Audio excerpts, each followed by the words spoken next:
안녕하세요. 문화카페 시청자 여러분 반갑습니다. 박진입니다. 섬의 바람을 닮은 시인 강중훈. 그는 제주도의 아픔과 아름다움을 시로 표현해낸 시인이자 또 그 땅에서 살아가는 사람들에 대한 깊은 사랑을 표현해낸 예술가이기도 합니다. 오늘 저희 문화카페에서는 그와 함께 그의 시의 세계, 그리고 그 안에 담겨있는 제주도의 아름다운 역사와 문화, 또 인간의 삶에 대해서 이야기를 나눠보려고 하는데요. 먼저 어떤 이야기들이 담겨 있을지 시인님과 인사 나눠보도록 하겠습니다. 안녕하세요. 안녕하세요. 네, 반갑습니다. 네, 반갑습니다. 만나 뵙게 돼서 너무 반가워요. 아이고, 고맙습니다. 먼저 저희 시청자 여러분들과도 인사 나누시겠어요? 네네. 인사드리기 전에 아나운서님께서 저에 대한 소개를 하셨는데 세상에서 좋은 얘기는 다 갖다가 붙여가지고 너를 칭찬해 주셨더라고요. 아이고, 감사하고 부끄럽습니다. 그러나 괜찮네요. 먼저 우리 근황이 좀 궁금한데요. 어떻게 지내고 계세요? 근황요? 네. 이 자연 아름답죠? 네. 여기가 오조리라는 곳이거든요. 네. 오조리라는 말의 뜻을 아세요? 잘 모르겠어요. 그렇죠. 한자라면 나오자에 비칠 조자예요. 나를 비친다는 뜻이거든요. 누가 나를 비칠까? 누가 비칠 것 같아요? 저 일출봉이죠? 해가 뜨죠? 그 녀석이 제일 먼저 나를 비춰요. 근데 그보다 더 형이상학적인 얘기가 있어요. 나를 비춰보면서 사는 사람들이 동네. 양심을 비춰보면서 사는 사람, 동네에서 제가 살고 있어요. 그러면 선생님께서는 원래 시인이 꿈이셨나요? 이제 시인이라는 그러한 세계를 가서 살려고 하다 보니까 어차피 글도 쓰게 돼 있고 그런데요. 그보다 앞서 아까 이제 시인이 처음부터 되고 싶었느냐라고 하셨잖아요. 되고 싶은 게 아니라 모태부터 시인인 것 같아요. 태어날 때부터 시인이었다. 이 네, 말씀이시죠? 감성과 인성으로만 본다면 어느 쪽은 아니고, 그런데 왜 그러냐면은요, 제가 태어난 곳이 일본이에요. 정말요? 네, 41년도에 태어났으니까 해방이 45년대 됐죠. 해방되기 4년 전이거든요. 근데 해방되기 전에 44년도에 이제 태평양 전쟁이 막 한참 불붙고 죽느냐 사느냐 할 때 일본 국민들이 다 죽는다는 소리 때문에 우리 부모님은 장남이기 때문에 고향 오주리로 오게 됐어요. 근데 그 춥고 배고프고 그 불안한 그런 상황 속에서 내가 4살짜리가 왔잖아요, 제주도로. 그럼 어떻게 했어요, 삶이, 형태가. 일본과 사뭇 다른 제주의 풍토, 언어, 친구도 없죠. 모든 게 낯선 데예요. 그럼 외롭고 고독하죠. 그것이 뭐예요? 시인이 가지고 올 수 있는 덕목, 감성이 풍부해야 되지만 괴롭고 슬프고 또 그 반면에 아름다움을 추구하는 그런 것들이 겸비했을 때 시인의 마음은 그게 다가갈 수 있을 거예요. 그러나 그것이 저에게는 그런 상황으로 해서 아마도 모태부터 그렇게 하라고 태어났지 않은가. 그러니까 정말 모태 시인이신 것 같습니다. 그러면은 시인님께서 이제까지 활동을 하시면서 작품 활동들에 대해서도 좀 궁금한데요. 소개 부탁드리겠습니다. 작품 활동. 그러니까 이제 한겨레 문학에 등단이 됐잖아요. 근데 저는 대학을 못 다녔어요. 고등학교도 근근히 다녔고, 중학교는 여기 고향의 성산중학교를 졸업하고, 저희 이런 말을 드려야 되는지 모르겠습니다만, 제주 사삼 알죠? 네. 그때 우리 가족이 전부 다 학살당했어요. 아버님, 삼형제, 할아버님, 할머님. 살아남은 건 저희 어머님이 우리 삼남매를 살려주신 그런 덕분으로 살아남았는데요. 그러한 와중에서 우리가 생각할 수 있는 것은 시가 아니고 어떻게 살 거냐는 거예요.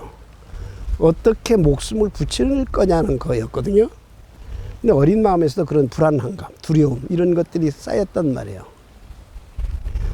그러한 두려움이 쌓인 어린이들에게는 뭐가 가장 필요할까요? 꿈이 필요해요. 편안히 살 수 있는 꿈. 그것이 제가 자라서 보니까 시였던 거예요. 차차차차 느끼면서. 모년 모월모일 모시모처에서 그녀가 나를 찾는다는 소식이 왔을 때는 그 일이 있고 난 한참 뒤의 일이었습니다. 이빨 빠진 돌담장 사이로 그녀의 소식은 언제든 새어나가 배달되지 못했습니다. 사람들은 그 연유를 바람 탓이거나 반박자 놓친 그리움, 혹은 빼곡히 총탄 박힌 옥수수 열매가 반나절 넘게 담장에 갇힌 채 숨죽인 늦가을 햇살 탓이라고 했습니다.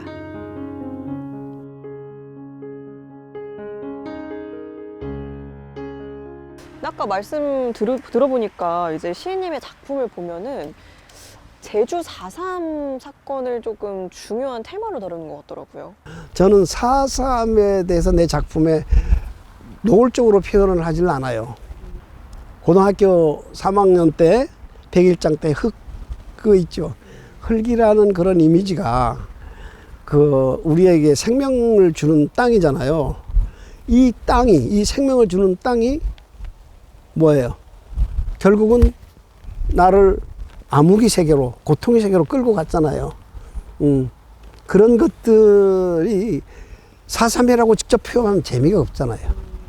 그러고 싶지도 않고. 그러면 4.3이라는 걸 표현하면 내가 4.3의 당사자, 피해 가족, 이런 것들이 노출되잖아요. 그런 게 별로 유쾌하지 않고, 그런 것으로 인해서 요즘 말을 하면 4.38이다. 정말 그거를 나는 원치를 않아요. 그래서 나의 작품의 모든 것은 대부분이 은유적으로 숨겨져 있어요. 예. 그러면 이런 4.3 사건이 작가님의 삶과 어떤 작품에 예. 어떤 영향을 절대적으로 미쳤을지 미치죠. 절대적으로 미치는데요. 근본적으로 4.3, 내가 4.3에 대해 작품을 쓴다는 것을 거부했어요. 다시 말하면 아까도 얘기했는데 자꾸 그러면 4.38이가 되잖아요. 4.3을 가지고 장사하는 느낌이 드니까 안 되지. 그래서 저는 항상 4.3의 피해자이면서 작품 속에는 숨겨놔둡니다. 그러니까 들여다보고 나의 작품을 읽은 사람들은 정말로 이 친구가 정말 4.3을 제대로 쓰는구나 하고 평할 때도 해줍니다. 그래서 아마 그걸 보고 4.3에 대해서 노래를 부르는구나 하고 평을 했던 것 같아요. 사람들 그렇게 얘기하고. 작가님이 아까도 말씀해 주셨지만 오조리에서 자라셨잖아요. 이런 자연들이, 아름다운 이런 자연들이 작품 세계에도 좀 영향을 미쳤을까요? 근데 이제 하늘은요, 저는 그렇게 생각해요. 살아가면서 느낀 게 하늘은 아름다운 걸 그대로 주지 않아요. 뭔가를 고통을 주고 좀 힘들게 만들어요, 하늘은. 그러니까 오조리라는 마을이 상당히 아름답잖아요. 이름도 그렇게 나오자에 빛을 줬자, 나를 비치는 마을, 내 양심을 비추며 살게 하는 마을, 또는 일출봉에 해가 뜨면 제일 먼저 나를 비치는 거울 같은 마을. 그런 마을을 아름답게만 그냥 놔두나요? 안 되잖아요. 거의 4.3 때 거의 오조리 사람들의 거의 내가 오늘 한 10분의 1은 학살 당한 마을이에요. 그만 고통을 주었어요. 근데 그런 고통을 줄 만큼 아름다운 마을이죠. 예? 지금 여기 가보면 오조리 포구라는 게 드라마에도 나오고 그러는데요. 신이 나로 하여금 서울로 일본으로 도망가려고 하는 방황자를 결국은 아름다운 오조리로 가서 나를 시인의 마을에 그 가족으로 품어줬지 않느냐. 그래서 오조리는 정말로 강중훈이에게 빼내올 수 없는 시인의 마을이다. 이렇게 얘기하고 싶어요. 오조리 하니까 생각나는 건데 제가 작가님 뵈면 꼭 여쭤보고 싶었던 게요. 작가님 작품 중에 딱 땀꽃마을 우조야 옳지. 나 이런 그럴 줄 작품이 있잖아요. 그만 나올 줄 알았어요. 네. 근데 저는 땀꽃이라는 표현은 사실 생소하거든요. 네. 이게 원래 있는 말인가요? 없어요. 아, 아 작가님이 예, 제가, 만들어내신 말인가요? 예. 아, 제가 초등학교 때 아까 얘기했지만 학교 갔다 오면 밭에 나가서 일을 하잖아요. 특히나 여름에 조밭에서 김을 매요. 그러면 그 땡볕에서 김을 맨다는 게 정말 죽을 상이에요. 땀은 뻘뻘 흘리죠. 예? 거기에다가 뭐 이게 이 땀을 맞으면 피부가 막 터지고 고름이 않고 그러잖아요. 이것들이 뭔 것 같아요. 꽃처럼 보여요. 그래서 땀꽃이군요. 땀이 솟는 것도 꽃이고 허물이 딱지가 입어서 한 것도 꽃이고 할 때 내 마음은 아프지만 그걸 꽃으로 봤을 때는 아름답잖아요. 그래서 땀꽃이라고. 작가님 최근에 또 시집 하나 발간하셨죠. 제목이 제가 기억이 잘 안 나는데 좀 소개 좀 해주실 수 있을까요? 해 돋는 마을은 해 뜨는 마을과 같은 뜻이잖아요. 그걸 사진과 시어로 같이 이어서 책을 펴낸 것이 이번 마지막 펴낸 건데요. 그걸 요즘 말로 하면 티카시라고 그래요. 티카시는 사진에다가 언어를 붙인 그런 시를 말하는데요. 이 시집을 내는데 제가 한 5년 걸렸어요. 5년이요? 예. 내가 카메라를 가져왔나? 제가 핸드폰을 들고 다니면서 그때마다 생각나면 보이면 그 대상을 포착하면 그 카메라로 핸드폰으로 찍고. 아, 그게 직접 네. 사진을 찍으신 거였어요? 그럼요. 아, 저는 전문 사진 작가가 사진을 찍으신 줄 알았어요. 전문가는 아니고요. 그냥 느낌이 그러면 그런 거고요. 그게 사물을 들여다보면 그 사물하고 피사체하고 저하고 대화를 나눠요. 우리 아나운서님도 이렇게 가만히 들여다보면 꽃일 수도 있지만 돌일 수도 있게 보이거든. 돌인데 조각상. 아, 감사합니다. 이런 것처럼 그 피사체를 보면서 대화하고 그 대화하는 그 느낌을 피사체를 카메라 렌즈에다 담고 거기에 언어를 얹혀서 하는 건데 특별한 것은 4행 내지 5행으로 줄여서 그렇게 해서 이제. 근데 이 시집을 보니까 되게 고향에 대한 애정이 남다르신 것 같다라는 생각이 들었거든요. 어차피 고향은 오조리니까 오조리가 저희 상징성인 거거든요. 나의 존재 의미를 그 오조리에서 찾으니까 그럴 수밖에 없죠. 오조리를 떠나면 저는 죽어요. 그렇게 생각이 들어요. 아파질 것만 같고. 어디 서울이나 어디 가서 며칠 있으면 불안해요. 오고 싶고. 그렇죠. 아무래도 여기서 쭉 예. 고향이시니까 예. 정체성이나 다름이 예. 없겠네요. 근데 이제 사람들이 저는 이렇게 여기 와서 시나 쓰고 뭐 이렇게 한가하게 사는 것 같지만 저는 농사도 짓고 그래요. 그래서 이렇게 차려입으면 농사꾼 같지 않죠. 근데 저는 오늘 아침도 밭에 갔다 왔어요. 그리고 이제 저 어릴 때는 바다에 나가서 어부가 되기도 했고. 작가님 말씀을 계속 듣다 보니까 주로 작품을 쓰실 때 어디에서 영감을 얻으시는 편이신지도 궁금해졌어요. 그걸 어디에서 영감을 얻는 삶이 그 자체가 영감이에요. 예. 지금도 아나운서님하고 제가 대화를 나누지만 이 속에 제가 영감이 다 들어있어요. 작품이 나올는지도 몰라요. 작가님 근데 보니까 몇 년 전에 서귀포 문학상 수상하셨더라고요. 아, 그거는 21년도인가 탔을 거예요. 한참 됐죠. 늦었지만 정말 축하드립니다. 아이고 감사합니다. 그 네. 상의 제목이 뭐더라? 난 잊어먹었다. 보니까 시 제목이 퍼즐 맞추기. 그래. 네. 퍼즐 맞추는 거 있잖아요. 흩어진 거를 퍼즐 맞추는 거. 4.3과 관련된 겁니다. 그것도 도망갈 수가 없죠. 저한테 4.3이.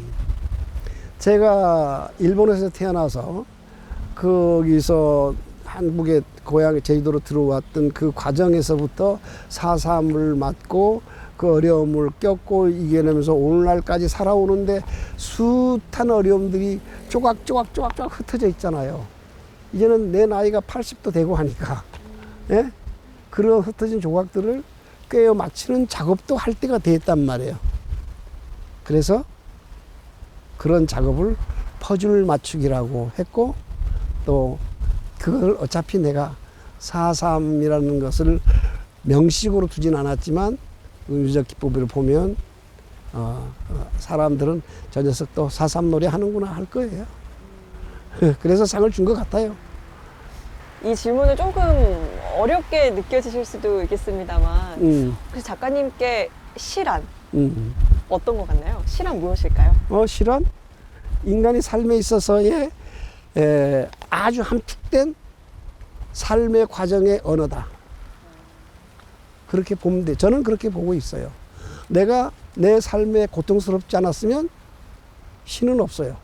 내 삶에 어려움이 없었으면 나에게 시는 없어요. 저 어릴 때 새매기는 목동을 했거든요.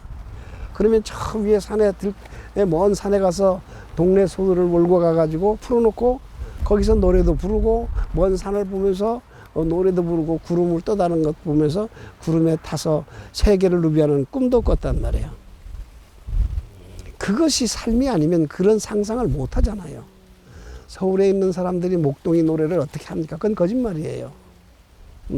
그것은 삶이 진실된 언어는 자기가 체험하지 않으면 안 되고, 특히나 시인에게 시는 그런 자기가 느꼈던 체험에 함축된 언어를 아름답게 꾸미고 철학으로 꾸밀 때 그 진실된 시어가 될 거다, 이렇게 봅니다. 시는 참 우리 삶과 굉장히 밀접한 관계를 그렇죠, 내포하는 그렇죠. 것 같습니다. 예. 근데 그거를 풀어놓지 않고 함축됐기 때문에 그렇죠. 예. 네, 작가님처럼 이제 저희 방송을 보고 계시는 분들 중에 시인을 꿈꾸시는 분들도 계실 거란 말이에요. 그분들께 좀 조언을 해드리자면 예. 어떨까요? 시인요, 많이 아프라고 하고 싶어요. 많이 아파라.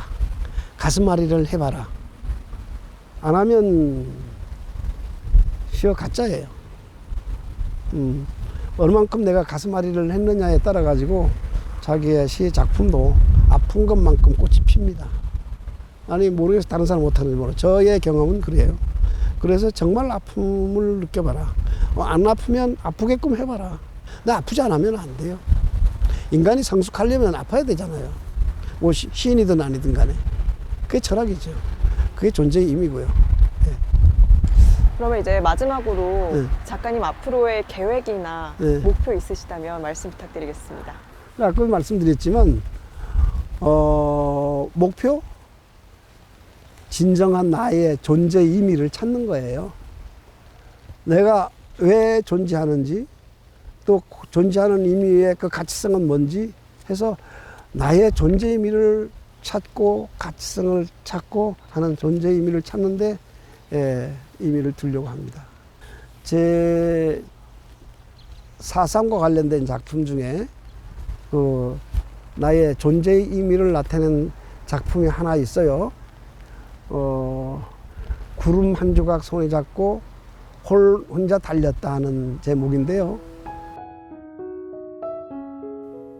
어릴 적 초등학교 운동회 날 아이들은 모두 아버지 손을 잡고 달리는데 나는 하염없이 높아진 하늘을 바라보다가 아버지가 떨어뜨리신 구름 한 조각을 쥐고 달렸다. 운동장이 너무 넓어 울며 혼자 달렸다.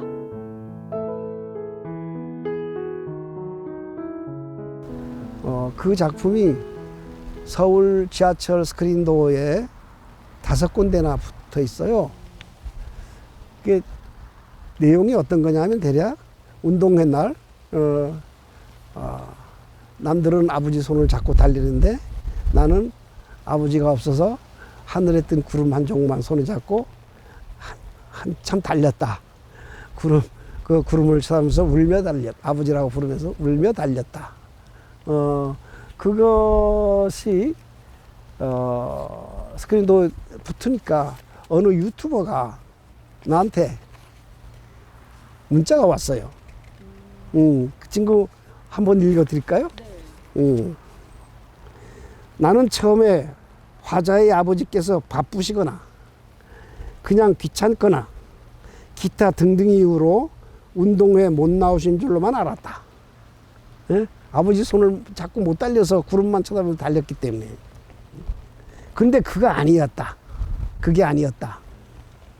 화자의 아버지는 이미 세상 사람이 아니었던 것이었다. 4.3이라는 얘기는 아무것도 안 썼어요. 근데 이 친구가 막 추상을 하는 거예요. 아버지가 없나? 놀러 가버렸나? 이러다가 결국은 4.3이라는 거는 모르지만 화자가 아버지를 잃고 혼자 사는구나 한 것까지는 도달했단 말이에요. 4.3을 직설적으로 표현하지 않더라도 이분이 나한테 글을 보내줘서 그것이 4.3을 노래한 시다라고 했을 때 오는 그 감동이야말로 4.3이 이런 것이다고 말을 해서 아는 것보다 더 가슴앓이를 했을 거란 말이에요. 지금도 가끔 그 친구가 문자를 옵니다마는 우리의 시의 역할은, 그 역량은 이런 때서 꼭 그 대상을 거라 뭐라고 직역하지 않더라도 은유적인 표현을 쓴다면 그것이 더 가치 있는 글이 아닐까 이렇게 생각이 들어지면서 그런 쪽으로 존재 의미를 깨달으면서 살까 그래요. 말씀 들으면서 코끝이 찡해지는 그런 느낌이 들어요. 뭐가요? 코끝이 찡해지는 느낌이 들어요. 네, 오늘 이렇게 작가님과 함께 이야기를 나누면서 참 제주의 아름다운 자연과 그리고 그 땅에서 살아가는 사람들의 이야기가 어떻게 시로 형상화됐는지 잘 알 수 있었던 뜻깊은 시간이었습니다. 깊은 통찰과 또 제주 4.3 사건을 비롯한 이런 역사적인 아픔을 작품 속에 이렇게 고스란히 녹여낸 이야기가 우리에게 참 많은 생각을 하게 하는 것 같은데요. 작가님의 시가 계속해서 우리 제주를 그리고 사람을 또 삶을 이야기할 수 있도록 앞으로 더 많은 독자분들에게 좋은 영감을 주시기 바랍니다. 오늘 이렇게 뜻깊은 시간 내주신 작가님께 다시 한번 감사의 말씀드리겠습니다. 아이고 감사합니다. 이 시골 사람을 이렇게 멀리서 찾아와가지고 감사합니다. 세상에 알려주니까 고맙습니다. 감사합니다.